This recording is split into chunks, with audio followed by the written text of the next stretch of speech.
right, really quick, we're going to make a Google assignment. We're going to go to Google first.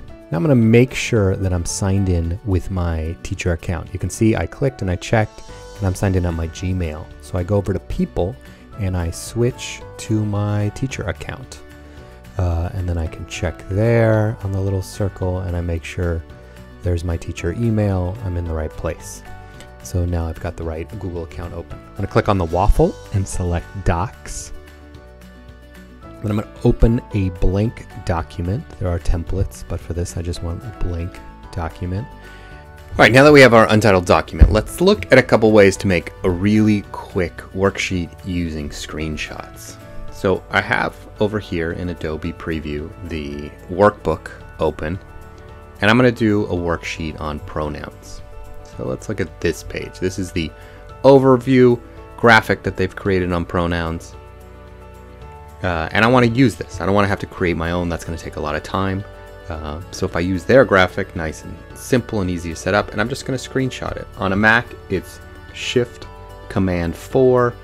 It's a little different. You need to use Snipping Tool and the custom part. You can search a video on how to do that on a PC. And I drag it, and I take a screenshot, and there I have the picture. And then here's the exercise. And I'm going to screenshot this in segments. Right here, I just want this segment. And now I've screenshot the whole worksheet. So we're going to do two different options. This is the first option. So I'm going to navigate back to my document. And I'm going to...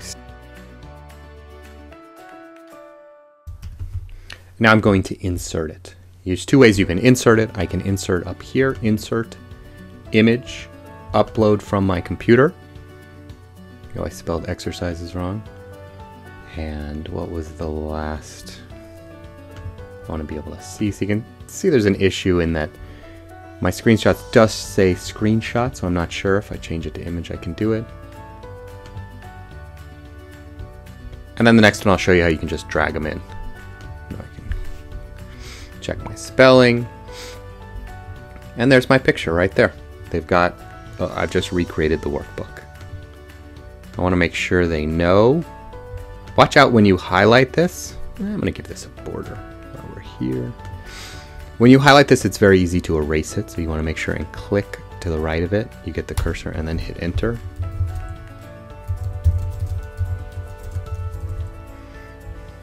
Highlight that, give it a bigger font.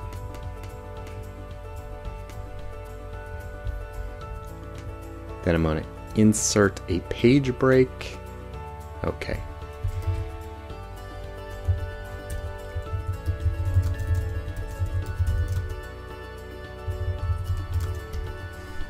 And now I'm going to insert the parts of the exercise I want to do. And I'm going to drag it in this time. I can look over here. And I can just drag it and drop it. Just like that. And I just want the student to write the answer below.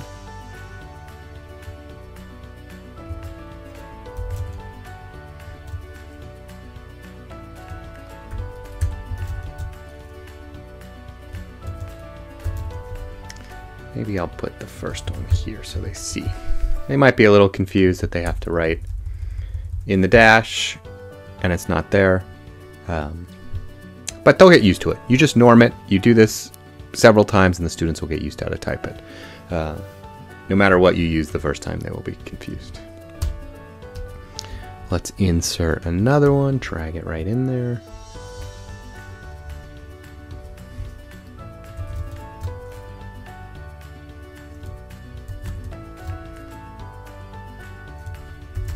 Actually, looking at these, maybe getting rid of these dashes right here is even a better way to go. So I could just crop this and chop that out right here.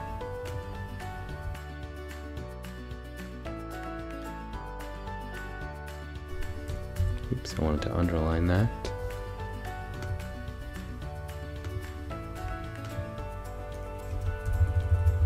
Give it some blanks.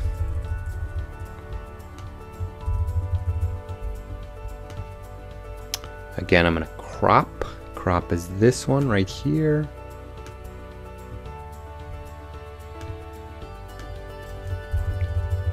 And give it some blinks. I even use a table on this, which lines up a little better for them to use their answers, but let's keep it simple. Let's drag in our next one.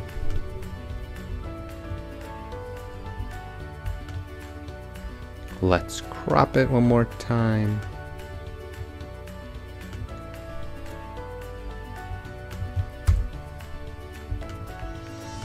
It's kind of mixing up my numbers now, so I clicked on it and I dragged it down. I can give this a border to make it look like more of a picture.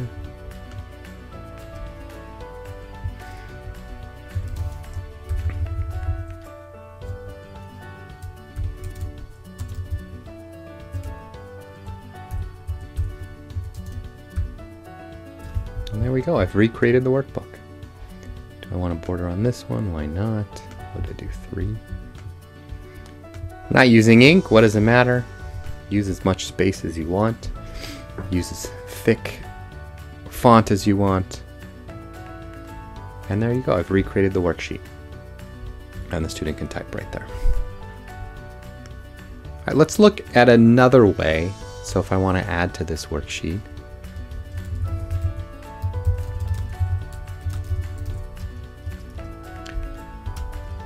if I'm not going to do it with screenshots, I can do a little cut and paste, or I can mix up screenshot and cut and paste. You know, some of it you want to just look at the worksheet and what you're creating and see what the best way to do it.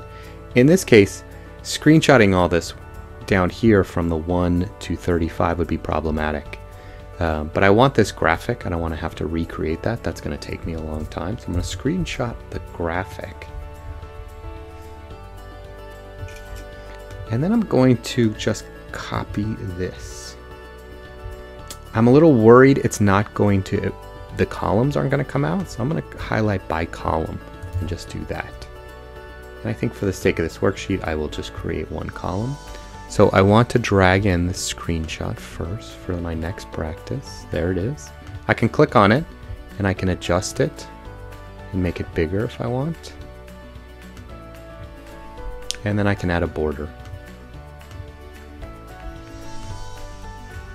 And now I'm going to paste in Control V, Command V, and paste in the exercise. And there it is right there. Students can start typing.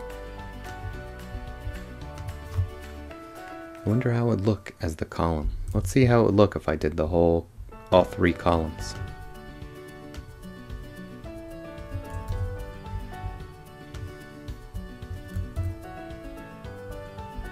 You know, it just pastes it one big long column.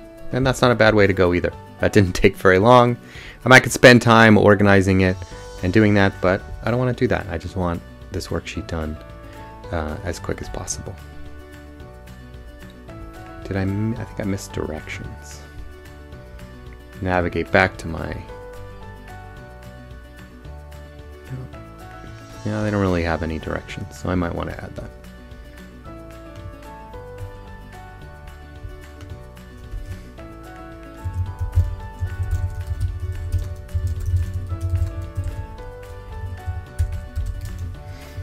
And that's it. I recreated the workbook. Now the students can type right on the workbook as they do it. Something I can use over and over again. Well, I did not title this. If I click up in the top up here, it just creates the header.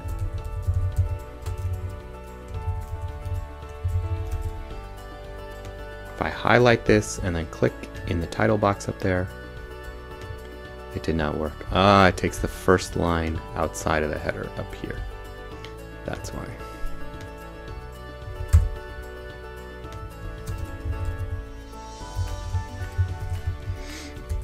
I know I made that all caps. There we go. Now I have a worksheet.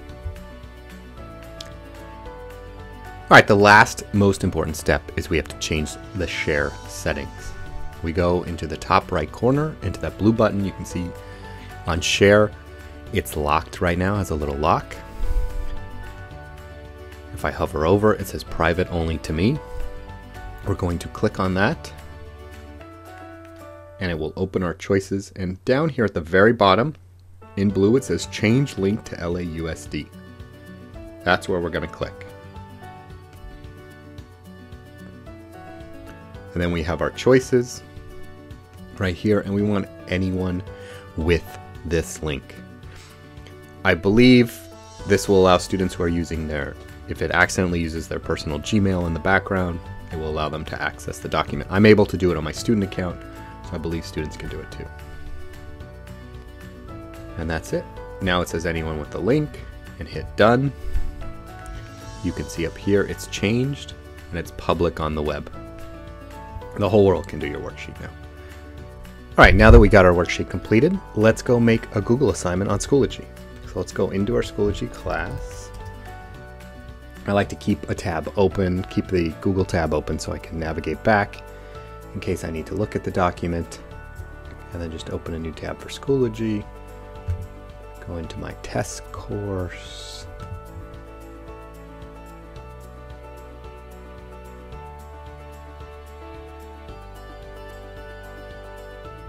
All right, so we're going to add materials, and we're going to choose Add Assignment. Add Materials, Add Assignment.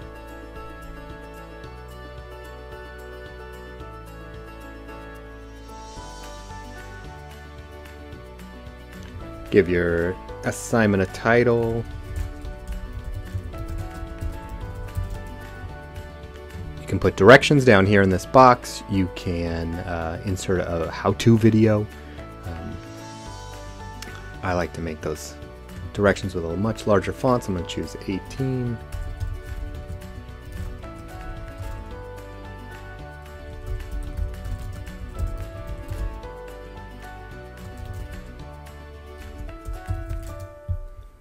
And here it is. It's super easy to add this assignment in.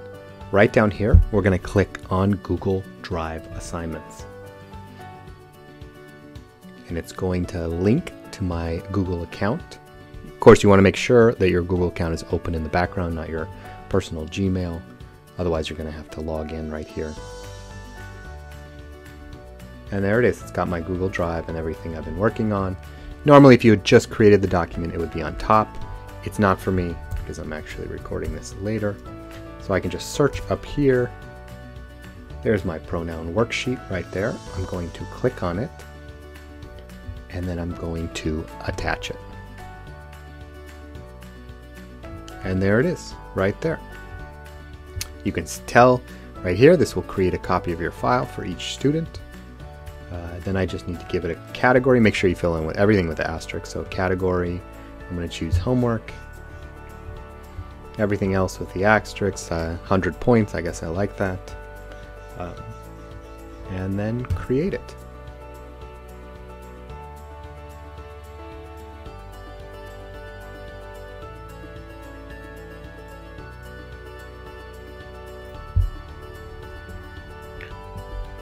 Always comes in down on the bottom there. You can click on it now and look at it.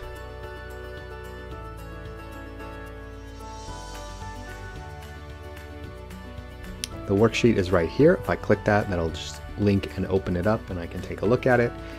If I need to make any changes to it, it's live right now. So anything I change will change for the student until they open it. Once they open it, they're making a copy. My changes will not reflect to the student.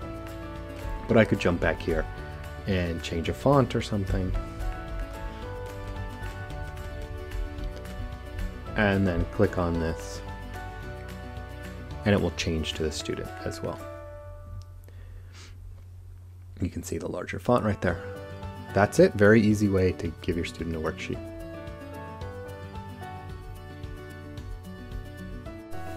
All right, let's take a look at the student view on a Google assignment. First, we're going to look at the desktop version. So the student goes into the course, clicks on the assignment like any other assignment. But they are going to have a different view here than a normal assignment. They're going to have assignment, where they're going to have the description of the assignment. You could pop in a video right there that shows them how to do it, anything like that. And then you click on My Document and it will take them to the document. They will log into their account to connect it. If Google is open in the background on Chrome, it will automatically connect you. If not, you've got to connect your LAUSD account. I'm using a Gmail on a student account and it works.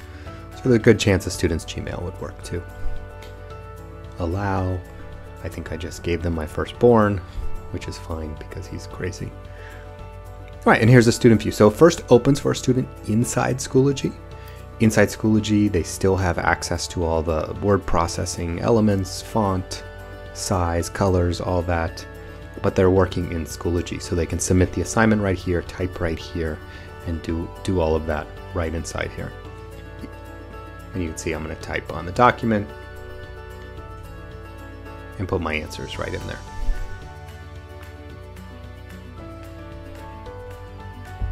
Oh yeah, this is an older version of the document before I did the screenshots differently. The student can also click Edit, and this will open a new page and take them into Google. You connect again, allow, and you just have a little more room to work with, and you're inside Google. So a larger space. And anything you type over here is going to reflect in the Schoology document that we just saw.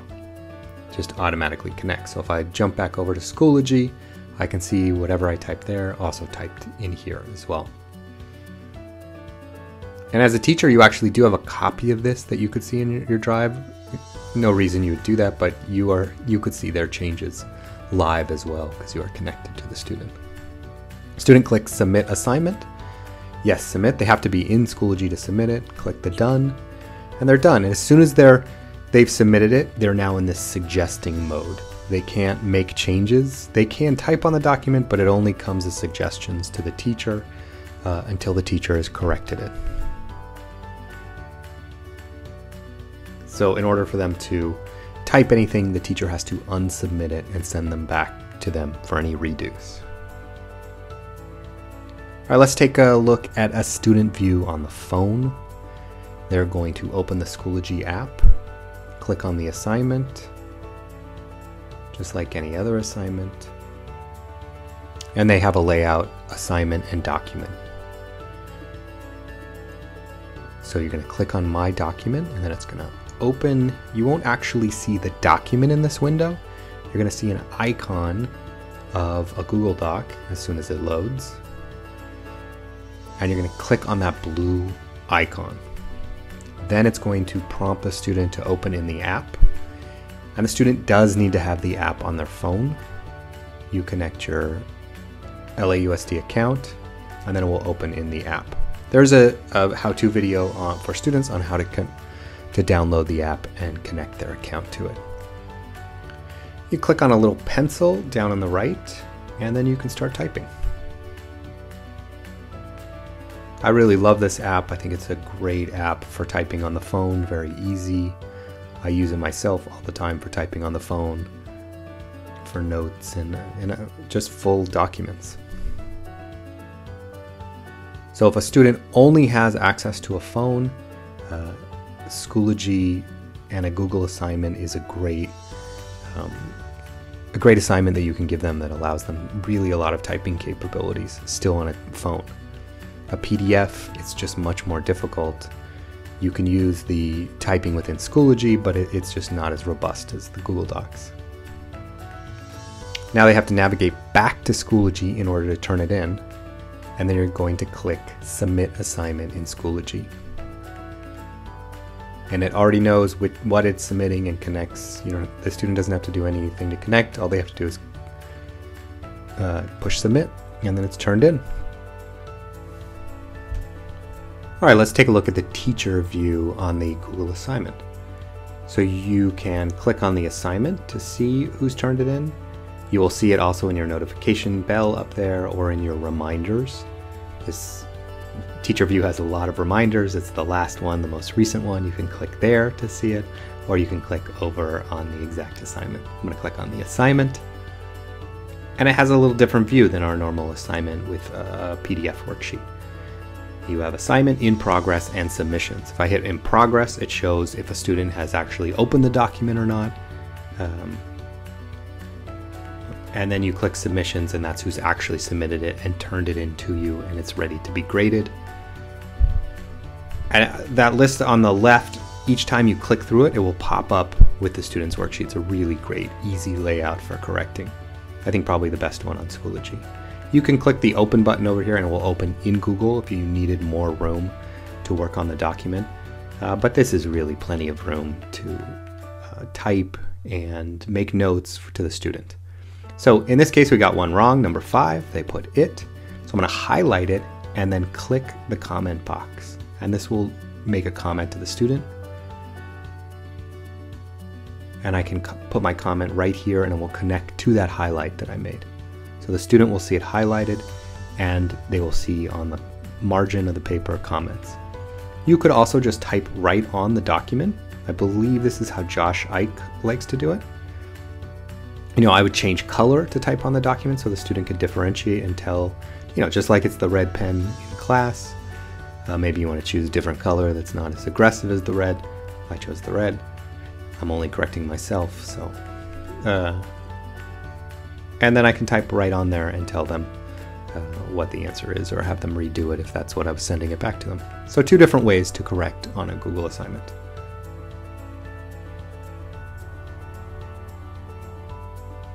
And then if you want to send it back to the student, you have the unsubmit in the top left.